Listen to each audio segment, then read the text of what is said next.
Ils sont 10 solides gaillards sains de corps, grimpeurs émérites et experts en descente de canyon. Pour l'esprit, là, le doute s'installe. L'eau comme l'air avoisine 0 degré, pourtant, ils vont descendre cascades et rapides figés par la glace. Seul le visage reste exposé à l'air libre, leurs combinaisons sont-elles totalement étanches. Il y a uniquement les mains et la figure qui est au contact de l'eau. Le reste, on est au sec.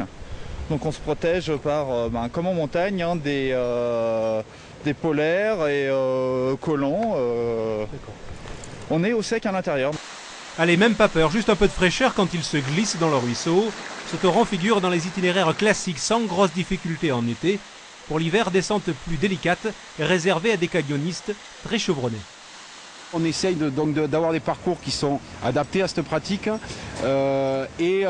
avec des groupes non plus on n'est pas non plus des vingtaines, hein, ça c'est une règle qu'on travaille à savoir le nombre de participants et surtout à l'heure actuelle on en est vraiment à dire que pour l'instant c'est réservé à des experts qui sont rapides, qui l'étaient, encadrent déjà, ont l'habitude de mettre en place des manœuvres de corde, etc.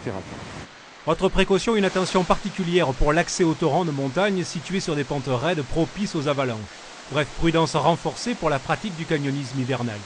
Après 1h30 de progression, une dernière cascade gelée à dévaler, et revoilà les 10 canyonistes en bout de piste. Une seule trajectoire parfois à dégager au piolet pour éviter les chutes de blocs de glace. Les joues rouges mais les pieds au sec, ils en terminent, quittent le courant d'eau vive et vivifiante.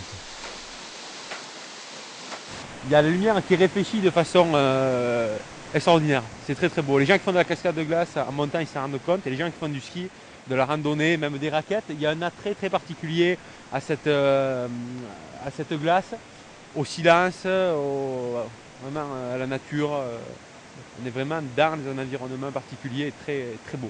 Toujours pareil, hein, l'équipement fait que nous dedans, à l'intérieur, on est sec, donc en plus certaines avec les chaufferettes, donc on a chaud, on sent l'air, à la rigueur le plus frais c'est le visage, quoi, le nez et le visage.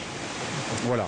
Mais sinon, ça reste quand même tout à fait la preuve, hein, ils continuent à jouer dans l'eau, donc ça va. Et oui, ils en redemandent, dernières ablutions avant de sortir du canyon, et l'hiver est encore long.